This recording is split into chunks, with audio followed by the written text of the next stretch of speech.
It started like any other July weekend. Just me, my best friend Marcus, and the quiet ripple of Black Hollow Lake. The stars were so bright that night, you could see every constellation like they were drawn just for us. We thought we were alone. We had this little campsite tucked into the trees, barely 10 feet from the lake's edge. Around 1 a.m., Marcus went to the water to rinse his face. He never came back. I called for him, first jokingly, then with panic creeping in. All I heard was the stillness, no splash, no footsteps, just the eerie creak of branches overhead. I ran down to the shore. His footprints were there, ending at the water, but no sign of a fall, no ripple. It was like he had been plucked out of existence. Search and rescue came. They searched for days. No body, no clothes, no trace. 2 years later, a hiker found his phone buried in the dirt on the opposite side of the lake. No fingerprints, no data. Just one saved photo. A shot of me sleeping in my tent from that night. There's a back road in the rural area side of Georgia that locals call Hollow Mile. They say if you drive on this road just 1 a.m. after midnight with your windows down, you may just hear her scream, call out from a distance. I thought it was just folklore, maybe a scary story to keep the kids from playing in the woods. But we learned that this was not the case. But me and my cousin, we thought like every town has stories like this and it ends up being a hoax. So we waited for midnight to get ready to head out to the mysterious road, thinking it will be for shits and giggles. It was a hot summer night. My cousin and I got there. Midnight sharp, windows down, headlights off. About halfway through, the woods were silent, thinking we were going to make it. Then we heard it, a blood-curdling scream from deep in the woods.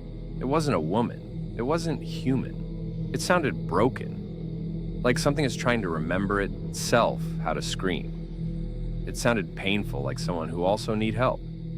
So we stopped the car. Stupid, I know. But curiosity is dangerous. We walked 5 feet into the woods and saw nothing. Silence. Then I heard it again. Breathing in the darkness, heavy, right behind us.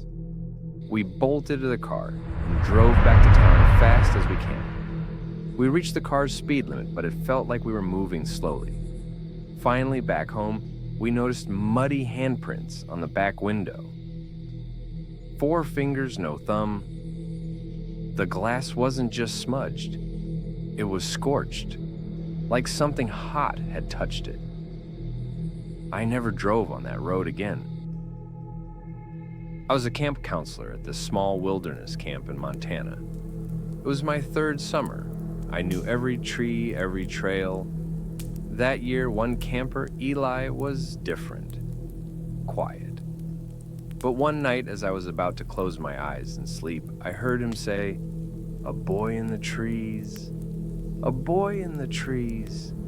He's watching us." I got out of my tent to check on him. He kept saying it, but I brushed it off as imagination until I saw him too. Pale, lanky, wearing clothes from another era, just standing behind a pine at the edge of camp, watching. I called out to him, "Hey kid, what are you doing alone in the woods?" He vanished. We checked attendance, photos, asked the kids. No one matched the boy, but Eli kept saying he talked to him at night. On the last day of camp, Eli went missing. We found his sleeping bag empty and a set of barefoot prints leading into the woods. At the end of the trail was an old rusted camp sign from a camp that shut down 50 years ago after a boy named Eli disappeared. Every August, my family rents this secluded cabin in Oregon. We've done it since I was a kid. It's our escape. Last summer, I stayed behind for one night while everyone else went into town. Just me, the fire, and a book. Around 11 p.m., I heard knocking, soft, rhythmic, coming from the back door. I called out, "Who's there? Hello?" No answer. Then I remembered. The cabin doesn't have a back door. I froze as the knocking got louder, still rhythmic. I grabbed a flashlight and shined it toward the rear wall. Nothing. Then I heard it again, but now from the side wall. I ran outside with the light, but saw no one. Just forest. Trees in the distance. Silence and darkness. When my family returned the next morning, my dad found a crude drawing on the back of the cabin, made from ash and pine sap. It was a stick figure with no face, standing outside a cabin, just like ours. It was a blazing August afternoon when the ice cream truck came rolling down our suburban block. Same song, same route, but something felt off. I was 12. My little sister ran out with her dollar. The man in the truck didn't speak, just handed her a popsicle and stared.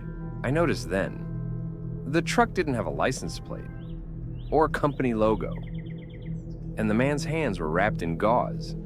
That night, my sister said she heard music again. I didn't. The next morning, kids on our street were gone. Police never found the truck or the man. But sometimes, on hot summer nights, I still hear that tune playing faintly in the distance. No one believes me.